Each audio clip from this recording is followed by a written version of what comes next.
Hermanos, buenos días. Vamos a continuar. Les puedo pedir el favor que abran sus Biblias en el Evangelio de Marcos. Vamos a continuar ahí con nuestro estudio en el capítulo número 12, por favor. Marcos, capítulo número 12. Y en lo que lo encuentran, escuchen lo siguiente. Vivimos en una época en donde esta sociedad siempre demanda algo de nosotros. Los gobiernos, ¿qué quieren de las personas? Sus impuestos, ¿verdad? Quieren sus votos, quieren su aprobación. Las empresas de todo tipo, pues igual quieren el dinero de las personas a través de los productos y servicios que ofrecen. Las redes sociales, ¿qué quieren de nosotros?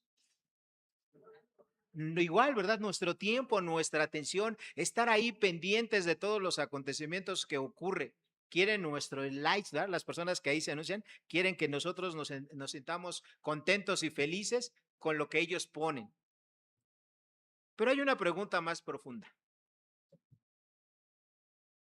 ¿Quién realmente tiene el derecho a tu persona? ¿Quién realmente merece tu atención, tu tiempo, tu vida? En el mensaje que vamos a ver el día de hoy, nuestro Señor Jesucristo es confrontado para atraparlo, para acecharlo. Nosotros, sin darnos cuenta, en algunas ocasiones sufrimos de lo mismo. Personas vienen a nosotros y nos preguntan cosas, pero esas preguntas que nos hacen no solamente es la pregunta que te hacen, sino que atrás de esa pregunta hay algo, ¿verdad? Hay algo oculto que que quieren atraparnos, que quieren que nosotros digamos algo, porque al final de cuentas ellos buscaban algo. Las personas que se acercan a Jesús, en esta ocasión, los fariseos y los herodianos, querían algo. Ellos ya se habían puesto de acuerdo para tratar de encarcelar a Jesús, para tratar de que Jesús cayera. Sin embargo, el Señor Jesús va a responder de una manera totalmente sorprendente. En nuestro pasaje, les voy a invitar, por favor, así que lo leamos. En el versículo número 13 de Marcos 12, dice así la palabra. Y le enviaron a algunos de los fariseos y de los herodianos para que le sorprendiesen en alguna palabra. ¿Okay? Si ustedes recuerdan un poquito el contexto, este capítulo número 12 de Marcos es el capítulo de las preguntas. A Jesús lo van a estar cuestionando por varias razones y él también va a hacer algunas preguntas. Pero aquí es algo bien importante. Dice ahí que le enviaron. ¿Quiénes le enviaron? Si ustedes recuerdan, los fariseos, los escribas ya se habían puesto de acuerdo capítulos antes para acabar con Jesucristo. La clase sacerdotal, la clase política, veían que sus intereses, su estilo de vida estaba siendo atacado por las enseñanzas del Señor Jesucristo. ¿Y ellos qué hicieron? Bueno, ellos trataron de acabar con Jesucristo, literalmente. Entonces, ¿qué va a ocurrir aquí? Bueno, lo primero que nosotros vamos a ver, si no me pone la primera lámina, es una intención maliciosa que tenían, ¿verdad? Estas dos personas, los fariseos y los herodianos. Pero ¿quiénes eran estas personas? Bueno, los fariseos era el grupo más numeroso en el pueblo de Israel en tiempos de Jesús. Ellos eran la parte religiosa de la sociedad. Ellos eran los que se encargaban de la enseñanza para todo el pueblo allá en el templo. Pero ellos no solamente cubrían la parte religiosa, sino aún cubrían parte de la vida política. No era su fuerte, pero ahí estaban inmersos en la política. Por otra parte, los herodianos, ellos eran también judíos, igual que los fariseos, pero a diferencia de ellos, los herodianos, su área de poder, ¿cuál era? Ellos estaban cerquita del Imperio Romano. Que ustedes recordarán, el Imperio Romano dominaba en aquel tiempo a la nación de Israel y hacía que les pagaran tributos. Los israelitas eran tributarios de el Imperio Romano. Entonces, los herodianos eran judíos de la clase alta allá en Israel, pero ellos estaban de acuerdo con el Imperio Romano. Seguramente muchos de los fariseos eran herodianos, ¿verdad? ¿Y por qué se llaman herodianos? Por Herodes el Grande, es decir, el emperador que estaba ahí en aquel tiempo impuesto desde ya muchos años atrás por Roma, ahí estaban. Y ellos adoraban seguirlo, estaban de acuerdo con las políticas, estaban de acuerdo con estar pagando este tributo, ¿ok? Y obviamente los herodianos eran mal vistos por el pueblo, ¿ok? Muy, pero muy mal vistos. Y entonces los herodianos eran enemigos de los fariseos, ¿ok? Los herodianos eran enemigos de los fariseos. ¿Por qué? Porque ellos, los herodianos, querían mantener todo así como estaba. ¿Por qué? Porque a ellos les convenía. Tenían cercanía con los reyes romanos, les iba bien, cenas, comidas, poder político, ahí estaban a todo dar. Pero los fariseos, ellos por el contrario, ellos querían que el pueblo dejara de ser tributario de Roma, pero eran enemigos, ¿ok? Y aquí en este caso, los dos enemigos se unieron. ¿Para qué? Para ir con Jesucristo y tentarle. Pero vamos a ver un poquito más de este pasaje. Dice aquí, le enviaron en el versículo 13, le enviaron a algunos de los fariseos y de los herodianos para sorprenderlo o sorprenderlo de alguna manera. La palabra que aquí se traduce como sorprender a Jesús quiere decir cazarlo. Fíjense nada más, cazarlo, atraparlo. Es como cuando en el bosque hay gente que se reúne y que son afectos a la caza, que preparan todo de antemano. No van así a cazar, por ejemplo, venados, pues nada más así a tontas y locas. No, hay que prepararlo todo, tienen que investigar primero el lugar, tienen que llevar las armas adecuadas, tienen que estar midiendo, ¿verdad? Las municiones suficientes para poder atrapar un venado. Todo eso trae incluido esta palabra de que los enviaron para tratar de sorprender al Señor Jesús de alguna manera. Es decir, fue un plan. Nosotros lo leemos. Acuérdense que Marcos es un evangelio sinóptico, es decir, resumido. Pero eso es todo lo que ellos prepararon antes de llegar con Jesús a preguntarle, lo que a continuación vamos a ver. Ellos ya habían hecho todo un plan y ya habían diseñado las preguntas, la pregunta principal que le iban a hacer al Señor Jesús. ¿Para qué? Para cazarlo, para atraparlo. No querían dialogar, querían cazar, atrapar, sorprender al Señor Jesucristo. Los herodianos empiezan de una manera, vamos a decirle, gentil y amable. Versículo 14. Viniendo ellos, le dijeron, Maestro, sabemos que eres hombre veraz y que no te cuidas de nadie, porque no miras la apariencia de los hombres, sino que con verdad enseñas el camino de Dios. Lo que ellos estaban haciendo es empezar con halagos, ¿no? Con lisonjas, como si al Señor Jesucristo lo pudiesen engañar. Porque Jesucristo, al ser Dios, Él no solamente escuchaba las palabras, como nosotros nada más escuchamos las palabras. Cuando estamos hablando con alguien, tú estás escuchando las palabras que te dicen, pero no estás viendo su corazón. Jesús, a diferencia de nosotros, no solamente escuchaba estas palabras, Él veía exactamente lo que había en el corazón de estas personas. Ellos le dijeron, Maestro, sabemos que tú eres un hombre veraz, ¿ok? Lo cual es absolutamente, ¿qué? Cierto. Jesús era un hombre veraz, pero ese adjetivo veraz, y es un adjetivo que también tiene Dios en la Escritura, no solamente era porque los herodianos y los fariseos lo admiraban, no era por eso, era porque lo querían que manipular. ¿Cuántas personas a veces llegan a ti y te dicen, ay, mire, usted es que es tan buena para cocinar y le queda tan rico el mole verde?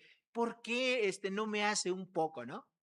¿Ok? Pero primero te dicen que tú eres buena cocinera, que nadie guisa como tú, etcétera, y después viene ahí lo que te quieren pedir, ¿no? O a lo mejor lo dicen de tal manera para que ellos ya no lo piden, sino que tú intuyas que quieren tu mole verde que guisas tan rico, y tú le vas a decir, ah, bueno, yo le hago algo, ¿verdad? ¿Ok? Bueno, esa fue la forma en la cual se acercaron los fariseos y los herodianos con Jesús. ¿Para qué? Para tratar de manipularlo. ¿Ok?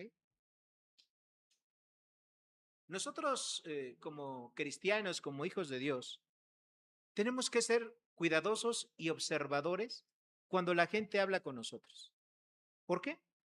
Porque a veces los elogios pueden traer algo atrás, una agenda oculta, algo que quieren. Y a veces nosotros sin darnos cuenta, pues ahora sí que como decimos, caemos de una manera muy fácil, ¿verdad? Las personas que aparentan tener un interés espiritual, pero que en este caso no querían aprender algo de Jesús, querían pelear, querían debatir. Gente, ¿verdad?, que puede utilizar la fe para criticar. Hay gente que utiliza la fe para criticar a otros, sobre todo si es de una fe diferente a la tuya, ¿no? Por ejemplo, le dicen, oiga, ¿por qué tal o X persona pues vive como rey, ¿verdad? ¿Por qué tanta gente le ofrenda dinero?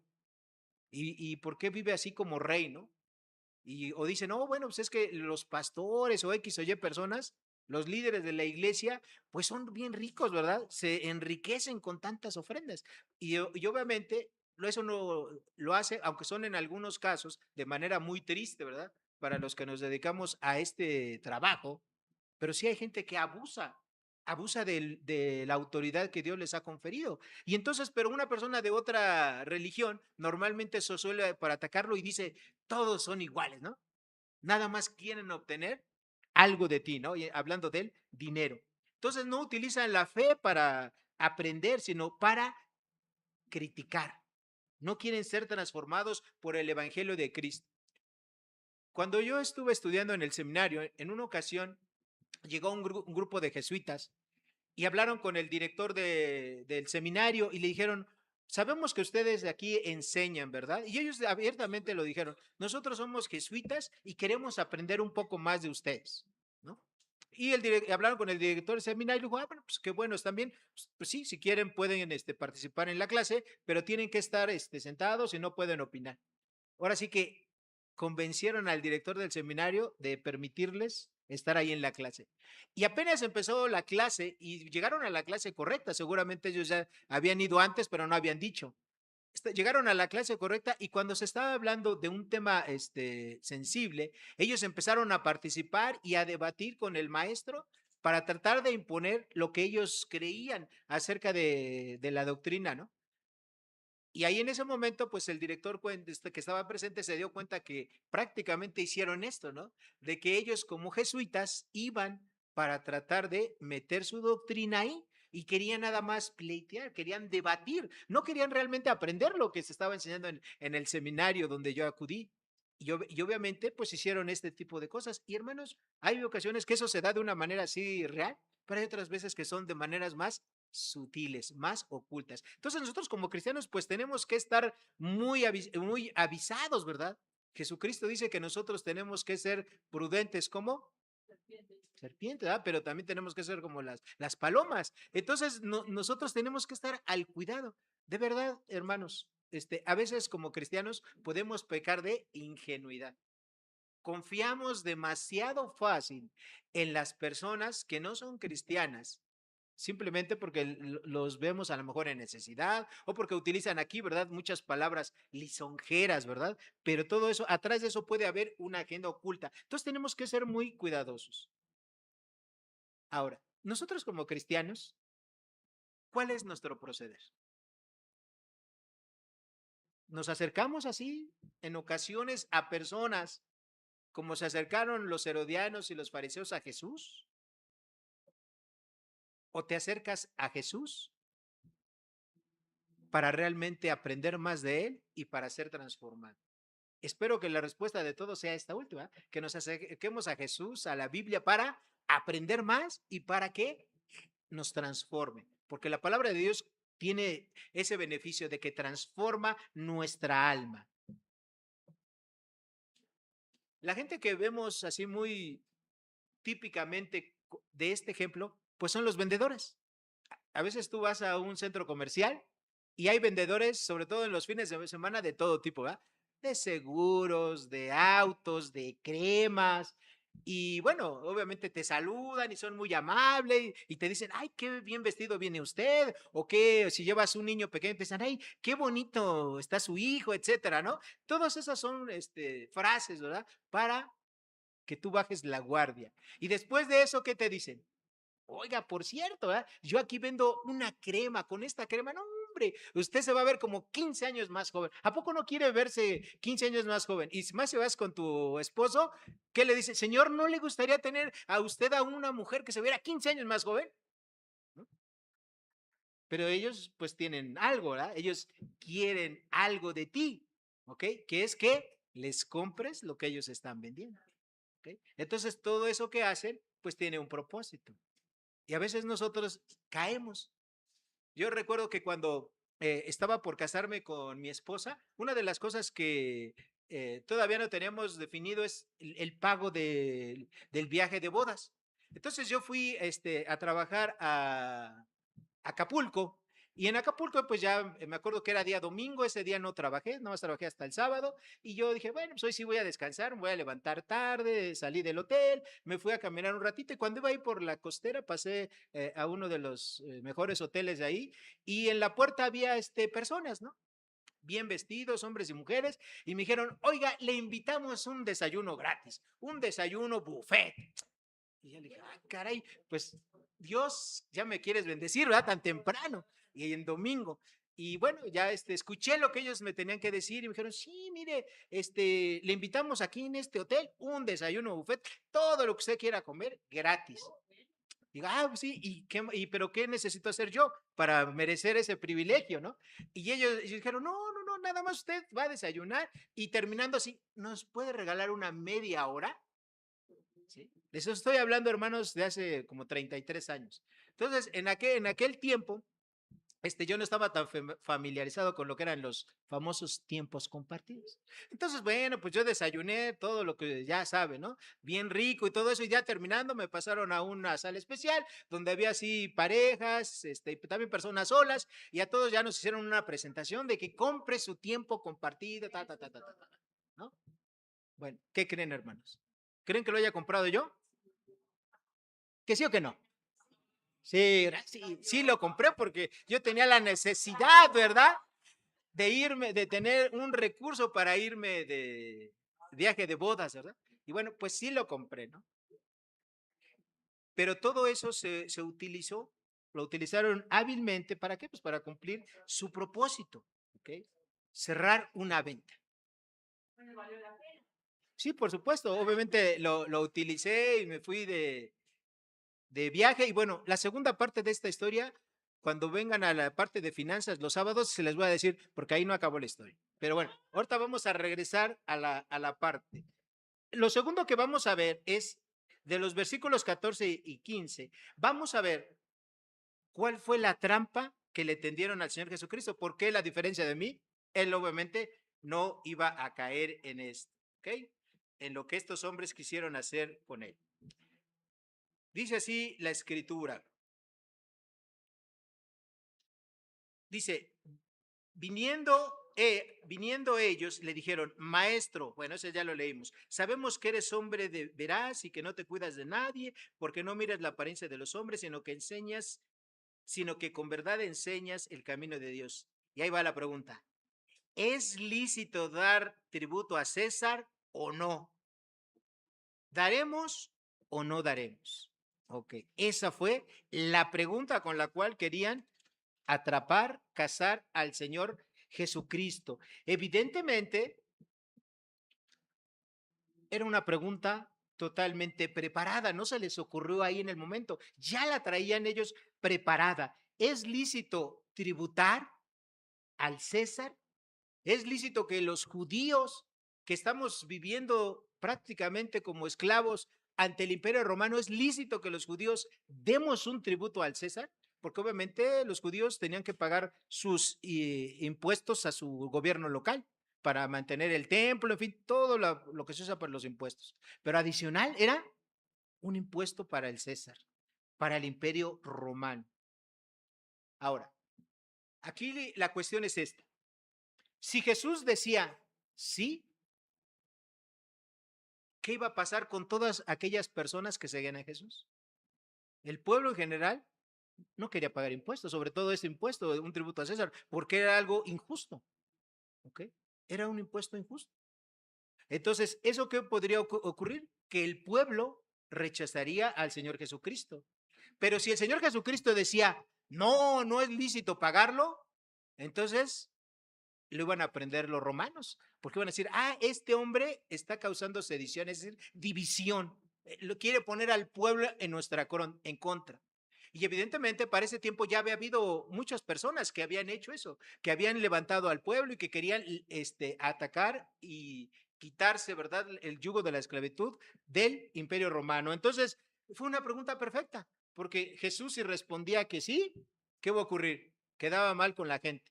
Con todas las personas que lo seguían. Pero si decía que no, entonces lo podían prender en esa manera. Lo podían agarrar y encarcelarlo. Entonces era una pregunta bien, pero bien diseñada. ¿Okay? Aquí en la pregunta dice, ¿es lícito pagar el impuesto al César? Entonces, esta palabra lícito quiere decir si es permitido, si es lo correcto ante la ley de Dios. No solamente es una pregunta política, también es una pregunta que tiene que ver con el carácter moral y espiritual. Nosotros hoy en día también tenemos que respondernos ese tipo de preguntas. ¿Es lícito que un cristiano pague impuestos? ¿Sí o no es lícito? Es lícito, ¿verdad? Es lo correcto. La escritura nos dice, ¿verdad?, que nosotros nos tenemos que someter a las autoridades, porque no hay autoridad que no haya sido impuesta por Dios. Por lo tanto, el pagar impuestos es lícito, es algo que tenemos que hacer. Pero a veces las leyes van en contra de los valores cristianos. ¿Sí había usted pensado en esto? Por ejemplo, hoy en día, pues es legal que una mujer se practique el aborto, ¿no? Es legal. Pero eso contraviene lo que Dios enseña en la Escritura acerca de la vida. Sí, ¿verdad? Entonces, esa pregunta que le hicieron a Jesucristo también era una pregunta moral. Normalmente no se trata de esa manera, pero también era una pregunta moral. Y nosotros como cristianos estamos a esto. ¿Es lícito, por ejemplo, que una persona que se percibe mujer, siendo físicamente un hombre o biológicamente hombre, se transforme en una mujer? ¿Es lícito? Bueno, pues sí es lícito porque la ley lo aprueba.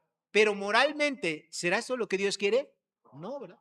Espero que con todo esto no nos bajen del YouTube, pero bueno, yo digo lo que Dios dice, ¿no? Entonces, pues así es. Y ese tipo de disyuntivas, créanme que tenemos muchísimas, pero a veces no nos damos cuenta, ¿ok? A veces no nos damos cuenta.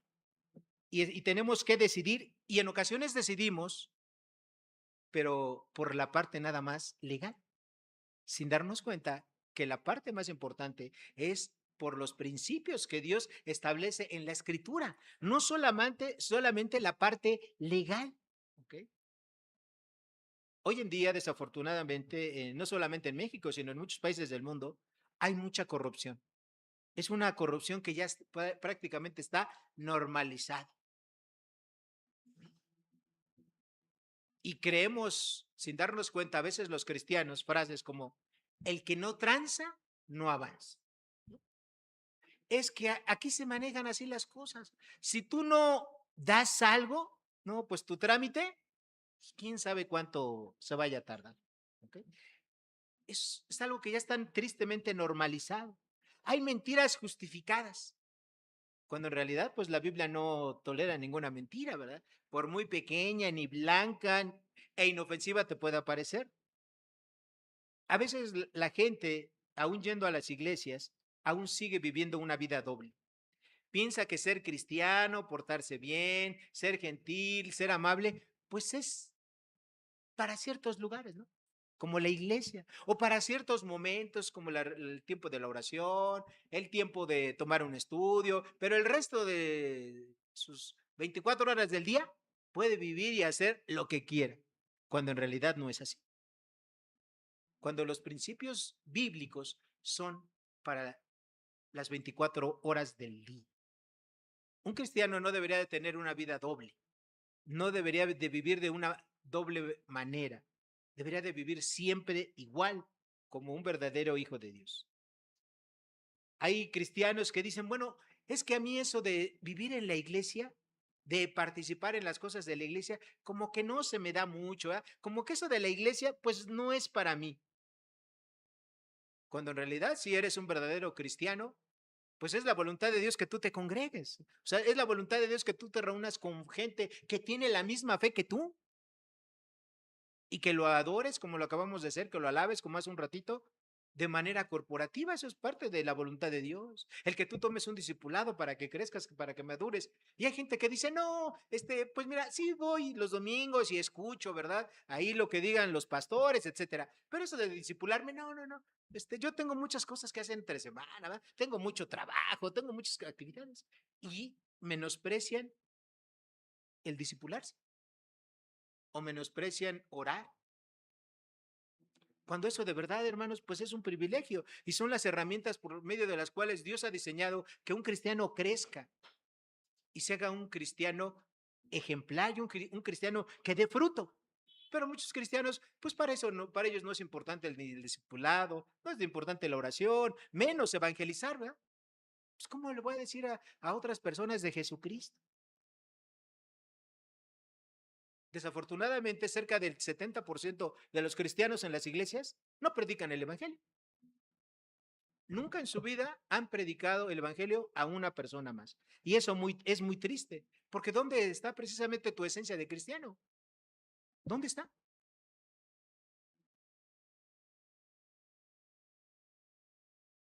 Imagínense si el ejemplo del Señor Jesucristo, él comunicó el evangelio a miles de personas. Que él hubiera venido nada más aquí a cumplir su misión y que nunca hubiera enseñado a nadie, que nunca le hubiera predicado a nadie. No, no concebimos un evangelio así, ¿verdad? Y él no solamente le predicó a un tipo de personas, bueno, yo le voy a predicar nada más a una clase, ¿verdad? A la clase religiosa, no, le predicó a los religiosos, le predicó a una mujer samaritana, le predicó a gadarenos, a gente de otras provincias, de otras regiones, de diferentes culturas, a gente rica, a gente pobre, pecadores, enfermos, etcétera. Cuando nosotros vivimos una fe, pero sin cumplir los principios básicos de esa fe, en realidad no estamos viviendo como Dios quiere. Estamos viviendo como nosotros queremos, no como Dios quiere, porque esto es algo esencial.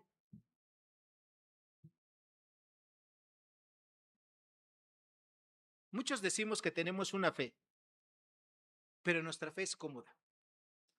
Se acomoda a las circunstancias, se acomoda a mi disponibilidad de tiempo, de actividades. Evito, ¿verdad? Por todo el mundo confrontarme con las personas del mundo acerca de la fe. Jesús nunca fue cómodo. Dijo, ay, no le voy a predicar a estos, ¿verdad? Porque saben mucho, o porque son pobres, o por eso. Él siempre fue de una sola manera, de una sola pieza. Eso se llama integridad. Y eso es lo que Dios quiere de cada uno de nosotros. La respuesta, que es el tercer punto de este mensaje, si me la ponen por favor, fue una respuesta sobrenatural, una respuesta maravillosa del Señor Jesucristo. Vamos a leer los versículos 15 al 17. Dice así, mas él percibiendo, es decir, dándose cuenta de la hipocresía de ellos, les dijo, ¿por qué me tentáis? ¿Por qué me tentáis? Ahí vamos a detenernos tantito. La palabra que aquí se traduce como tentar es una palabra que significa, ¿por qué me quieres acechar con una mala intención? ¿Por qué me pones esta prueba? Es una prueba diseñada para caer, para tropezar. Eso es lo que quiere decir tentáis. Jesús expone lo que había en el corazón antes de responder la pregunta. O sea, ellos seguramente se sorprendieron porque pues estaban acostumbrados, más los herodianos, ¿verdad? Como políticos, pues estaban acostumbrados a hablar con mucho tipo de personas. Entonces Jesucristo cuando les dice, ¿por qué me tentáis? ¿Por qué me quieres acechar? ¿Por qué me quieres sorprender para que yo caiga? No, pues ellos dijeron, ya se nos cayó el teatrito, ¿ah? Porque Jesús no solamente escuchaba las palabras, sino que veía que el corazón de ellos.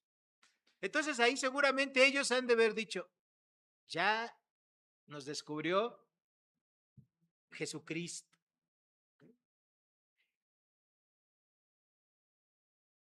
Y ellos no tuvieron mucho que decir. Jesús estaba exponiendo lo que había en ellos, sus intenciones.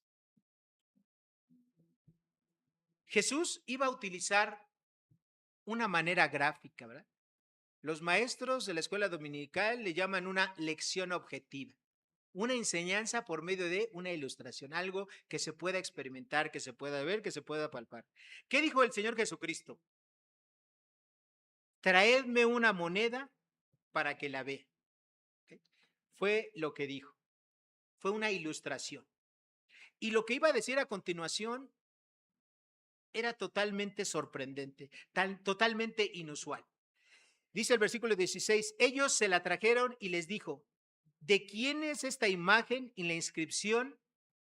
Ellos dijeron, de César. Respondiendo Jesús les dijo, dad a César lo que es de César y a Dios lo que es de Dios, y se maravillaron de él. Jesucristo, con esta respuesta que dio, hizo una declaración fundamental. Dad a César lo que es de César. En aquel tiempo, el emperador que estaba en turno era Tiberio César. Y obviamente las monedas traían su imagen, traían su figura. En aquel tiempo como ahora, la gente que está gobernando, pues quieren ser vistas por todo el mundo de muchas maneras. Y qué mejor en aquel tiempo que pues, en una moneda, ¿no? Cada vez que sacaran una moneda, pues ahí ves la imagen, ¿verdad? En este caso de él. Y eso evidentemente elevaba el ego de los emperadores, porque varios de los emperadores se creían dioses. ¿Okay? O sea, se creía, como tenían tanto poder, imagínense dominar sobre, no solamente sobre tu país, sobre unas provincias, dominaban prácticamente sobre toda Europa, Asia, África, una sola persona. ¿Sí? Tenían tanto poder que ellos se creían dioses. Y obviamente, pues, qué mejor para ellos que una estrategia publicitaria, que en la moneda estuviera tu imagen. Entonces Jesús les dijo, ¿verdad? Dad a César lo que es del César y a Dios lo que es de Dios. ¿Qué quiso decir Jesús con esto? ¿Es necesario pagar el tributo a César? Sí, porque estamos en una condición que de esclavitud. Págalo. ¿Sí? O sea, tienes que hacerlo. Pero también tienes que darle a Dios lo que es de Dios. Y aquí es donde encontramos nosotros la verdad profunda. Esa moneda que le llevaron, que tenía la imagen del César, al tener esa imagen, representaba que esa parte, esa moneda o parte de esa moneda era lícito pagar el tributo, le correspondía al César. Pero cuando dice, dad a Dios lo que es de Dios, quiere decir, pero tu persona, tú, ¿a quién le perteneces en realidad? Nosotros vemos en Génesis 1:27 que Dios creó al hombre a su imagen y semejanza. ¿Eso qué quiere decir? Quiere decir que Dios nos creó como Él, seres morales, que tenemos una voluntad, tenemos sentimientos y tenemos un intelecto. Eso quiere decir que somos seres morales. Acuérdense que Dios no tiene cuerpo como nosotros. Dios es un ser espiritual, pero lo que sí tiene Dios igual que nosotros es una moralidad. Entonces, nosotros y todos los seres humanos, ¿a quién le pertenecemos? A Dios. Entonces, lo que estaba diciendo Jesucristo es que sí, esa moneda, esa parte que tienes que pagar de esa moneda, sí, es un impuesto, un tributo, dalo. Pero a Dios lo que es de Dios le estaba diciendo, pero tú, tu persona, ¿a quién se la tienes que dar? A Dios. Porque tú como persona le perteneces a Dios. Aunque nosotros como cristianos podemos decir, no, es que yo me pertenezco a mí mismo, ¿qué crees? No, tú como persona le perteneces a Dios. Dios debiese ser en tu vida no solamente tu Salvador, sino tu Señor. Y desafortunadamente esta enseñanza ha sido extendida en el pueblo cristiano evangélico por décadas, de que las personas, que un verdadero cristiano pasa como en dos etapas. Una primera etapa en la cual tú haces de Jesús solamente tu Salvador, que pasas un tiempo, tomas los discipulados, etcétera, etcétera, y tú decides si haces a Jesús tu Señor. Y esa es una enseñanza que ha permeado en el mundo evangélico por décadas, pero es una enseñanza incorrecta. Tenemos muchísimas referencias en la Biblia, en las cuales, cerca de 700, Jesús es denominado el Señor, y tan solo 7 que es el Salvador. Es decir, los cristianos evangélicos, la gran mayoría de cristianos evangélicos piensan exactamente lo contrario a lo que dice la Biblia, que primero tienes que hacer de Jesús tu Salvador y luego tu Señor, cuando en realidad las dos cosas van juntas, no las puedes separar. Pero precisamente por una mala enseñanza, a lo largo de las décadas la gente piensa, ¿verdad? O muchos cristianos piensan, bueno, es que sí, yo puedo ser cristiano, puedo aceptar la salvación, acepto a Jesús, ¿verdad? Como mi Salvador, y con el tiempo veré si lo acepto como mi Señor. Eso no puede ser, no lo puedes separar. Jesús al mismo tiempo es el Señor y al mismo tiempo es el Salvador. Y si no empiezas porque Él sea tu Señor, Él no te puede salvar. Porque aquí viene la parte importante, o lo más importante para un cristiano. La obediencia a Dios realmente es lo que refleja si tú eres un verdadero cristiano. Que no sigues a Jesús nada más por la conveniencia de decir, bueno, pues yo no le tengo miedo al infierno, yo no quiero estar en un lugar de condenación eterna, un lugar oscuro, de tinieblas, etcétera, etcétera. Como le tengo miedo a eso, pues entonces mejor sí, acepto la salvación en Cristo Jesús, pero no lo aceptas porque realmente ames y quieras obedecer a Jesús, sino porque le tienes miedo al infierno. Pero te voy a decir algo, cuando eres un verdadero cristiano, ya no le vas a tener miedo al infierno, porque sabes que nunca vas a estar ahí, cuando eres un verdadero cristiano. Pero cuando no eres un verdadero cristiano, cuando eres simplemente un simpatizante, ¿le sigues teniendo miedo a morirte? ¿Le sigues teniendo miedo a evangelizar? ¿Qué van a decir de mí los demás? ¿Le sigues teniendo miedo a vivir como un cristiano de veras? ¿Sí? Porque no quieres, ¿verdad?, que tus obras malas sean descubiertas. Y a veces en las iglesias pasa eso. Hay gente que parece cristiana, cuando en realidad no lo son. Les gusta escuchar los mensajes, la alabanza, a lo mejor viven de una manera incorrecta y se sienten mal entre semana, pero llegan el domingo aquí y ya, como que cambia, ¿verdad? Y estar aquí el domingo de todo ese tiempo, no, así como que lo relaja, ¿verdad? Suaviza las cosas, pero al rato mañana siguen viviendo igual. No te engañes. Posiblemente no seas un verdadero cristiano. Posiblemente tengas una enseñanza equivocada, errónea, acerca de lo que es el verdadero cristianismo. Si tú no haces de Jesús tu Señor, tampoco puede ser tu Salvador el Señor Jesús. Tu dinero le puede pertenecer al sistema, pero tu vida le pertenece a Dios. Tu cuerpo, ¿a quién le pertenece? A Dios. Tus decisiones, ¿a quién le pertenecen? A Dios. Ayer veíamos en el estudio de los varones precisamente eso, de que muchas de las decisiones que tomamos no las tomamos basadas en principios bíblicos, sino las tomamos basadas ¿en qué? ¿Sí? En un criterio como el dinero a veces, ¿no? Y decimos, yo quiero ir a la iglesia, ¿no? Me propongo ir a la iglesia, pero me surgió un trabajo, ¿no? Afuera a la iglesia y me quedo con el trabajo.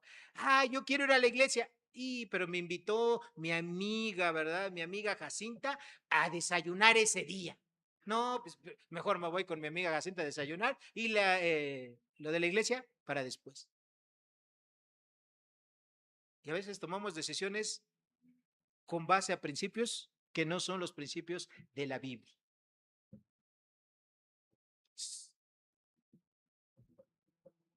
Si yo les dijera a todos ustedes en esta mañana,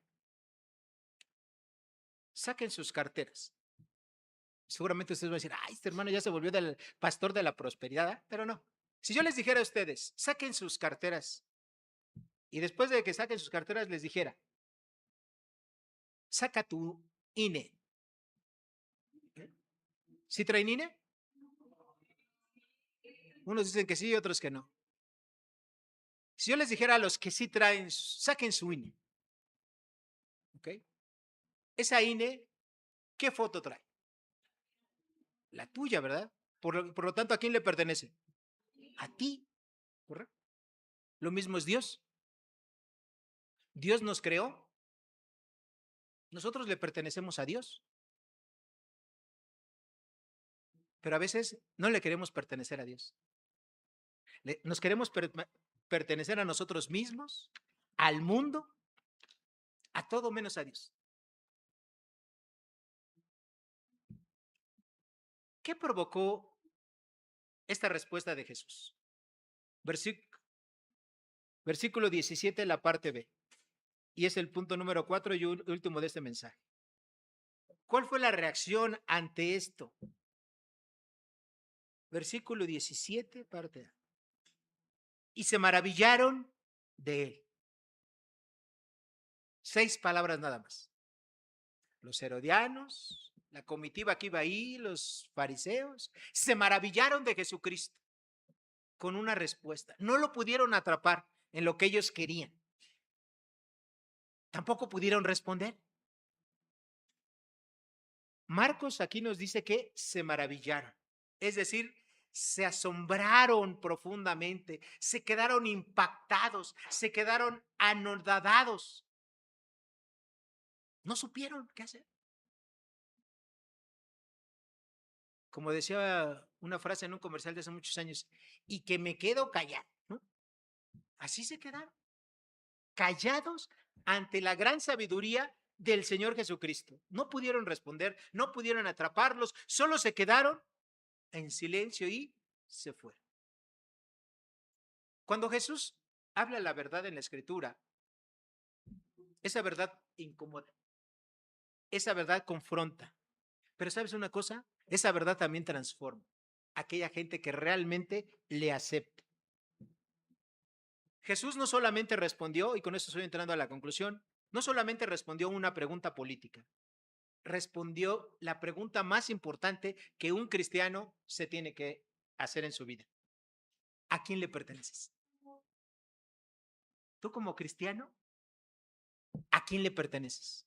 ¿A quién le pertenece tu vida? La respuesta para muchos cristianos es, me pertenece a mí. Mi vida es mi vida, ¿no? Y yo la vivo como quiera, como dice una canción. Y esa es la respuesta de muchos cristianos. Esa es su respuesta real.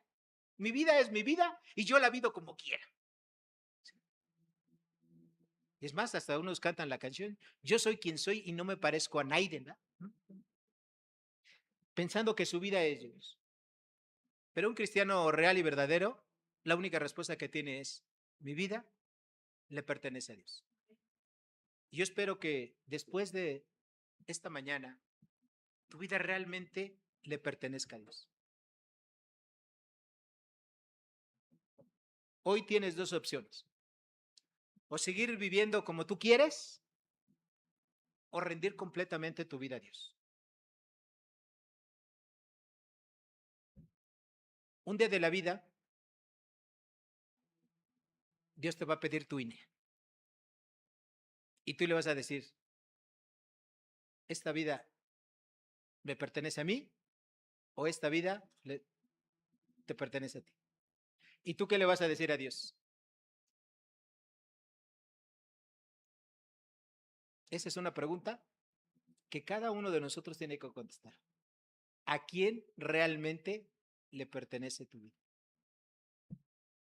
Si la respuesta es le pertenece a Dios, pues empieza a vivir realmente para Dios. Empieza a obedecer realmente a Dios. Oremos, queridos hermanos. Padre, te damos gracias por tu palabra. Gracias por todo lo que tú nos enseñas a través de ella, Señor. Y, Señor, pues es una decisión personal saber a quién realmente pertenece mi vida. Si te pertenece a ti, si yo la he entregado por completo a ti, o si sigue siendo mía. Si sigo viviendo, actuando, decidiendo conforme a mis propios principios y valores, conforme a mi propio egoísmo, o realmente quiero hacerlo como tú dices en tu palabra. Es una respuesta que cada uno de nosotros tiene que darte a ti, Señor. Llévanos a tener claridad en nuestra mente y el no confiar más, Señor, en nuestra propia religiosidad, en nuestra propia carne. Te suplicamos esto en el nombre de Jesús, nuestro Señor y Salvador. Amén y amén. Hermanos, que Dios les bendiga.